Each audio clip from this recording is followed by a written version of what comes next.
Hey guys, EST here, and it's that season again. Let's talk about what happens if you get stranded in snowy weather wherever you happen to be driving. We're talking in the middle of nowhere, not like, oh, I took a wrong turn, we got 8 inches of snow, and I just went and, walked to the Wendy's. So, I mean, obviously, tip number one is if there is a Wendy's within walking range, go there, get some chili, obviously. But if you can't get the chili because it's too chilly and your car ain't going nowhere, and I'd say let's take out all the modern stuff, but I'll just hit on that for now. Like, obviously, pull out your phone, call 911, call someone. So for the rest of the video, okay, you're somehow out of range of that, but if you do get a hold of rescue without any kind of data available, I do believe you can open Google Maps on your phone, as long as it's Android, obviously, not iPhone. If you have an iPhone, I hope you freeze to death. Maybe you can use your overheating iPhone 15 to stay alive. I don't know. But anyway, if you've only got voice but no data, which is actually really common while driving in rural areas, you can open up Google Maps and just click and hold on any area on the map that's away from a street, and it'll immediately pop up your longitude and latitude. And it doesn't need data to do it. It just needs your GPS module that is in your phone. And then you can give the exact longitude and latitude to rescue.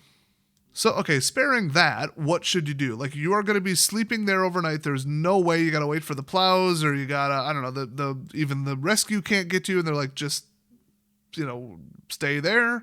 Well, one, I mean, go watch my how to make a winter emergency kit video. It's on this channel. It's really good. So have all that, but in there specifically, I've got, some warm clothes, some ultra thick socks, some waterproofing plastic. Got some fairly clean burning alcohol sternos with like methanol gel and like whatever else. That's an awfully enclosed area though. It's going to get rough, but your front end is probably in a snowbank, but if you slid into a snowbank backwards, you want to make sure your exhaust is not blocked, obviously, and the gasoline is going to be your number one source of warmth, but you want to use it as infrequently as possible. One, if you idled your car really long, and it's such an enormous amount of factors, but generally just the type of car you have, the size, the age, all that, depends on how long it can idle, but it's really bad for, I think, your lifters and a couple other things, your transmission, and yeah, an 8-hour straight idle, in all likelihood, a half full average gas tank can idle for, I think, like 12 hours, but your engine will probably be damaged in the meantime. And that's expensive and not good. That's the kind of damage and stuff I've heard about that, like, yeah, it's pretty bad. But how long can you safely idle? Like I said, varies drastically, but what you don't want is carbon monoxide leaking in. So turn the air on, recirculate, make a path for the exhaust, and idle it until you can get it up to a comfortable temperature, only when you are like shivering cold. And in the meantime, put on whatever you got. Usually the pants are the weak point. So, if you can, just stuff another garment down your pant legs, because they're touching, the bottom, you got the floor mats, but then you got metal, and then the colder air is a little bit closer to the ground, because if you got extreme heat, it's going to sort pretty quick instead of, air conducting to air, which is unbelievably slow. You would actually want to somehow signal that your car is there, so crack a glow stick, which is also in all of my emergency kits for my cars that I have, the summer and the winter one. If you could light up an LED or something, and then I have a USB solar panel, so I could keep my cell phone charging at like a trickle rate in the winter, like 2-3 watts. If you turn it off, you'll get a net gain. But also, if you can't get a signal, but you need your phone to work in the future, you need it to signal, you need it for like the LED, you'll want to turn it into airplane mode, because it'll turn off all the what they call radios, and then if you dim the screen down, you're basically using nothing. Like, you could probably actually keep your phone for like 5 or 6 days that way. Now, if it's constantly looking for Wi-Fi signals while also sweeping for Bluetooth devices, while also checking for cellular on 2 different antennae and 2 different modems, data and voice, it's going to transmit at the full 200-ish milliwatts once in a while to try to see, like, hey, are you there? And then if it kind of gets a signal, maximum broadcast power. And that'll kill your battery. So, like, your phone can idle for a very, very long time, even when, quote-unquote on, as long as you turn off all data and everything. But then nobody can detect you, nobody's going to ping it, and nobody's going to find you, so be careful about that.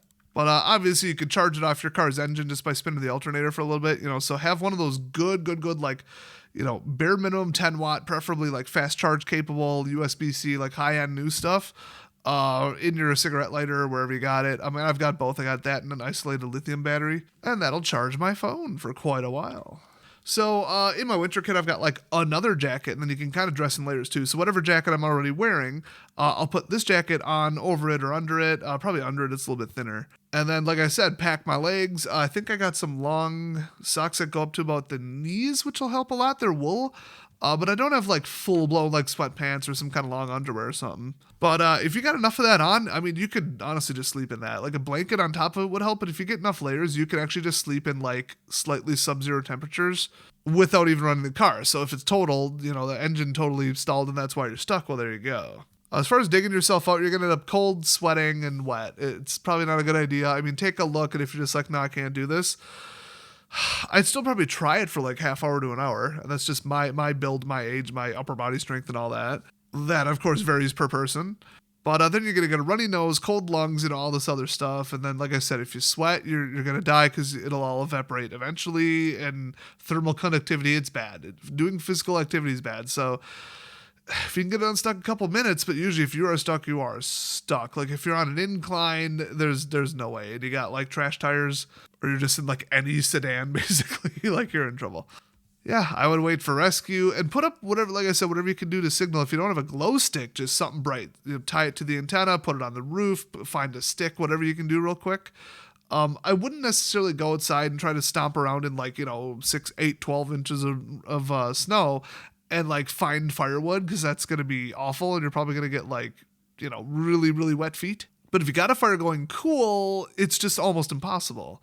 Worst case, I've heard people lighting their spare tire on fire. Yeah, it'll put off some heat. You don't want to breathe anywhere near it. It'll be jet black smoke, so that'll be a nice little signal. But if it's snowing, it's low visibility, so you might want to wait on that until the storm passes, because probably nobody's able to come get you anyway. So try not to sit still in a sitting position and not move too much, especially with like extra pressure constricting you with the extra garments. It's a good way to get a blood clot, so you just kind of move around, stretch out, that kind of stuff. And run the car only to just like heat it up, heat you up, get your peripherals going. But you could also just do like push-ups or quick little, whatever, half sit-ups in a seat. And at least for me, that's going to put off an enormous amount just based on calories. So the other thing is one of the best insulators you can get is actually snow itself. So you can pile it up around the car. I would maybe do this if I was already off the road. I was pretty sure the plows would come past and I could signal them the next morning or something, or I put something in the road to signal hey, or spelled out help with a wood or something. But boy, you need some boots for that. If it's a storm, it's bad. If you just crashed in like 1 inch of snow, you might have more options. So I wanted to throw that in. Then I think in that case, I would make my car even less visible and just coat it in snow. Or if it's like a white car, I don't know. I would try to not cover the like the four ways and stuff, but I wouldn't turn those on necessarily, because if it melts, you might be able to get out. I mean, wet, soggy grass, good luck, but you never know. So if you can't start your car, you can't take a shot at it. So in general, even if I had like a, a little power bar or something, some little nutrient bar thing or something in my winter survival thing, I wouldn't eat it. I'm not going to get into it, but basically eating like lowers your blood pressure, vents heat, and the fuel's not going to kick in for a couple hours. And then there's things about like blood pressure and energy level metabolism and insulin, even in non-diabetics, obviously. So, and what your pancreas does, generally you wouldn't want to eat if you're already cold, believe it or not, unless it's like, I don't know, a thermos full of hot soup.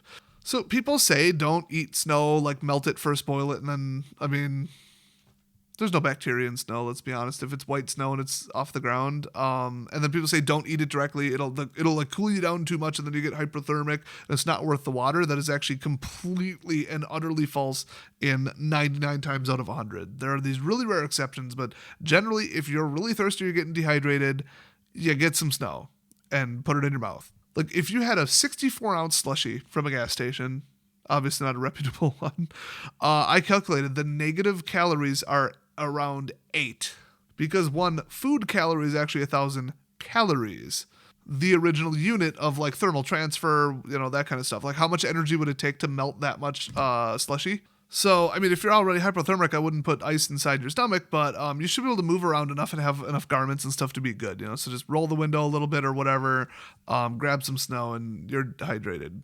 Ta-da. If you have a way to naturally melt it in the car, like hold it up to the vents or something, that would be cool, but then you're wasting more fuel.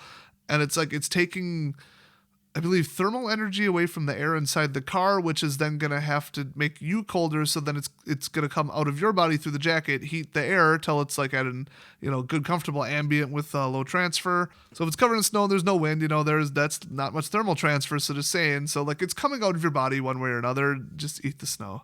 It can cause like cramping and stuff and other like, just keep it real, but you don't have to melt it. Now I've got a titanium cooking cup and a one of those Sterno chafer things. 6 of them actually in my winter kit. So that's what I would do. I would melt it that way. So what you can do is if you think you're going to be found, you hear something, rumbling, see something, whatever, see some lights at night, just wail on the horn. Otherwise, if you don't see someone, but you think somebody might be able to hear, you can do like SOS or just like an unusual pattern with your horn where it sounds like instead of a car alarm, like human intelligence, like there's some kind of pattern, like some kind of cadence or do like some kind of famous song or something. I mean, hard to do with one tone, but you could do it so that people even like 1 to 2 miles away will be like, what is that honking? Somebody's honking. I at least got to go tell them to shut up or like investigate. But yeah, SOS Morse code, pretty easy. I don't have it memorized, but the flashlight with an 18650 inside of my glove compartment does have the pattern for SOS programmed into it. So I could flash SOS out the window for a good couple hours, probably about upwards of 8 to 12 hours on a good battery. I also have 4 spare 18650 batteries in my car. Super low grade because of the freezing and the heat, but yeah, they're Sanyos, they're all right. And then I actually have a 150 watt like RV DC heater that I can use. So I could like spin the alternator, maybe rev it a little bit and get that running for a little bit. And then we could heat it up with the vents. And we could also heat it up with electric off the battery. Just be careful. You want to do it while it's running because that's a lot of watts. But one of those can get the cab of a car pretty warm pretty quick. And you don't have to get up to 70. You could get it up to like 50 and probably be pretty comfortable in like 2 layers of winter gear. I mean, heck, I'd say if it's -10, you can get up to about 40 and you'd be comfortable.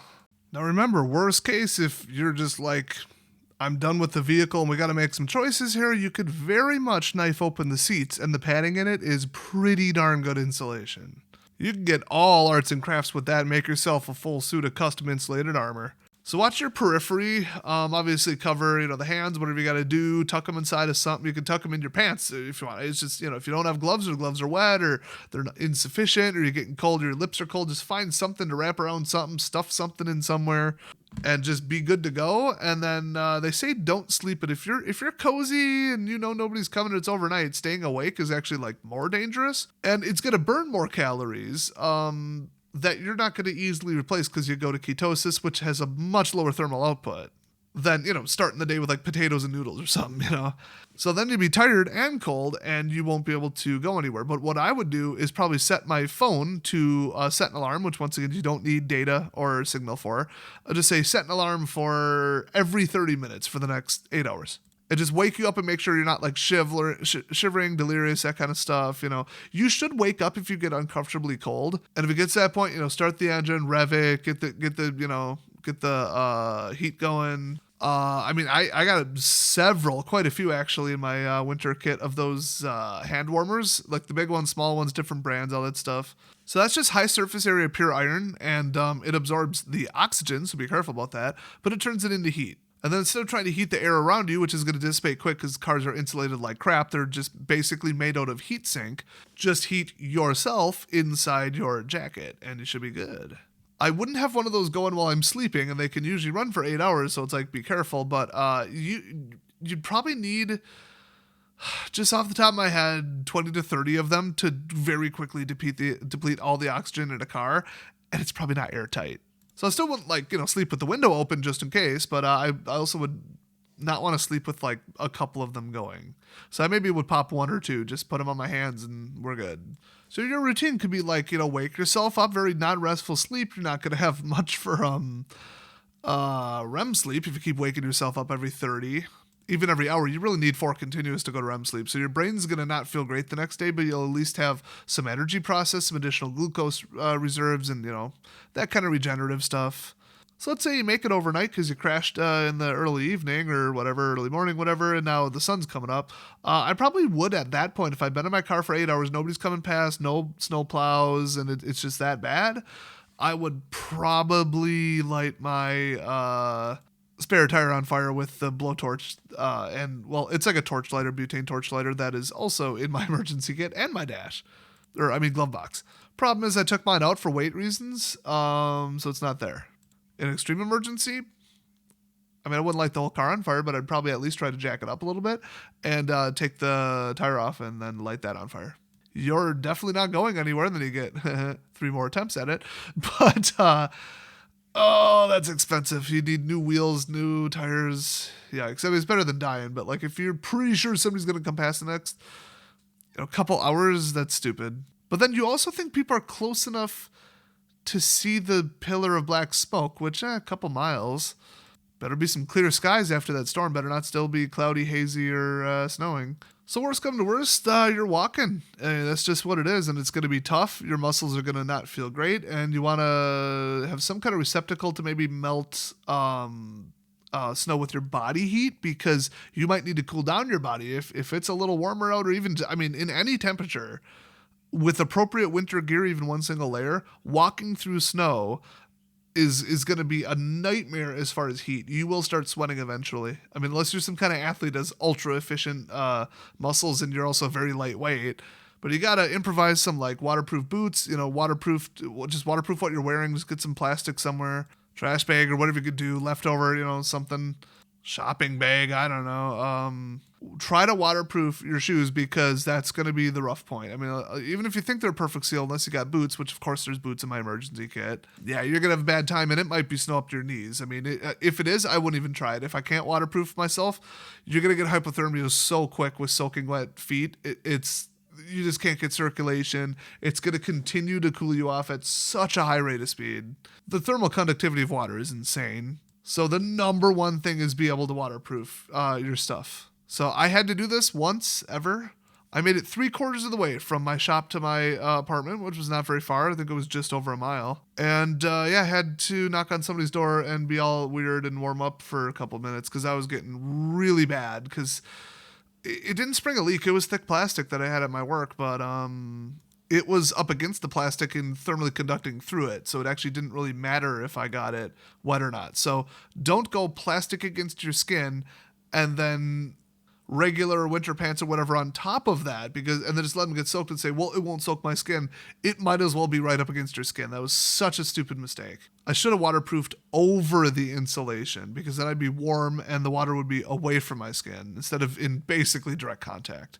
But also, I was pretty athletic back then. This was years ago, and I had trouble getting there. I was getting pretty huffy and puffy. I mean, walking through snow is harder than you think. Walking with 8 pounds extra gear and boots and all that is harder than you think. And breathing really harsh, dry air is going to get the mucus going, which is going to slow down your absorption of oxygen. So, yeah, it got bad.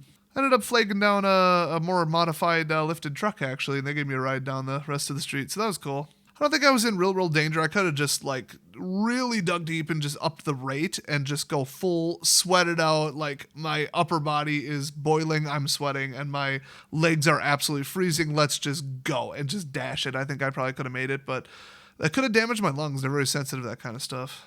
So a nice steady pace so that you don't have to instead of rush go.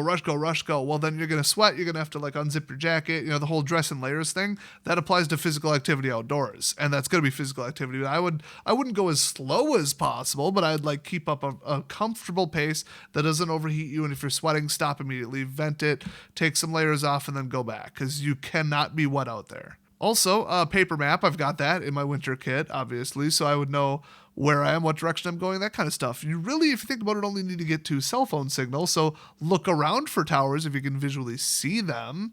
If you can see them with your eyes, you got signal, though. So that's not the best tip. And if you see one, you're like, well, I don't get it, I just got to get closer. You're probably wrong. It's probably an inactive tower, or it's a microwave tower, or a traditional radio tower. But sparing anything else, if I saw a super distant tower, I would probably go for it. Otherwise, main highways, especially interstates, maybe county roads, that is where they put in phone infrastructure first. So walk towards that, if you can remember where it was. Otherwise, any sign of any house or business, and I mean sign literally, if you see a sign for a business, walk that way, depending upon if it says 47 miles or turn here, If you see buy fireworks here, if you see, deer corn 1 mile ahead, there you go. That's the way you're going, because worst case, you could break in, just saying, but if they're open, they should be there. If you have absolutely no map, no idea, no compass, you don't know what the heck's going on, and it's still a little bit dim out, you can watch the night sky for a zone of a lot of light. Even from, I think, 10, 15 miles away, you can usually see it. You'll say, well, that's lighter than that, but it's Cloudy. That's odd. It's not the sun. It's not the moon. It's a city. It's all the lights in a city flying up into the clouds and then bouncing off of it, but then also bouncing within it. So you can see it. It'll look like there's like a volcano or like an explosion or a bomb went off or something. It's kind of wild. So that'll tell you where civilization is. Maybe not the closest civilization, but that's at least you know a city if you have absolutely no other idea what's going on. But I wouldn't generally recommend walking at night. So maybe scout it out, wait for light, and then see if somebody comes and then make a decision from there, like I said. So as far as what to bring with you, I think at that point I probably would recommend a little bit of food potentially. Definitely a lighter, definitely a knife if you got it. Definitely a secondary source of heat. Definitely all of your gear because you can take it off, you can unzip it, you can go lighter, you can just vent it for a second, whatever. Any kind of additional waterproofing, some plastic bags, shove them in your pocket. And then a whole bunch of those hand warmers and foot warmers and just basically iron oxide in a pouch.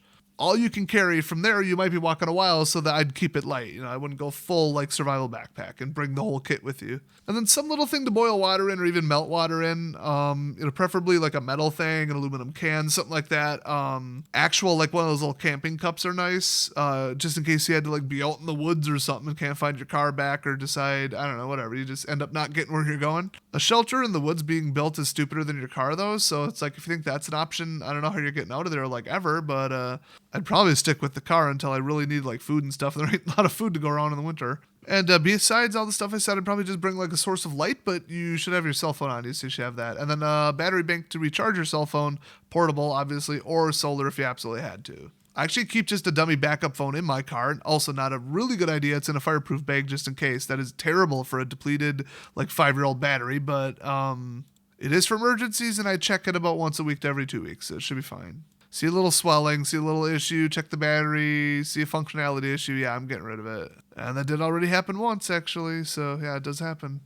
Do not store it at empty, do not store it at full, though. Store it about half, as far as battery goes, and then turn it completely off. So a phone with no current network, like your old phone or some random one you picked up on eBay to just be your like GPS and PDF monkey, with an offline map program, they can still call 911. That's a law here in America, and a lot of other companies did the same thing. So, can't really think of any other tips. Check my notes. That's about it. So, if you got any other cool tips, let us all know down in the comments section, and I will see you guys next video.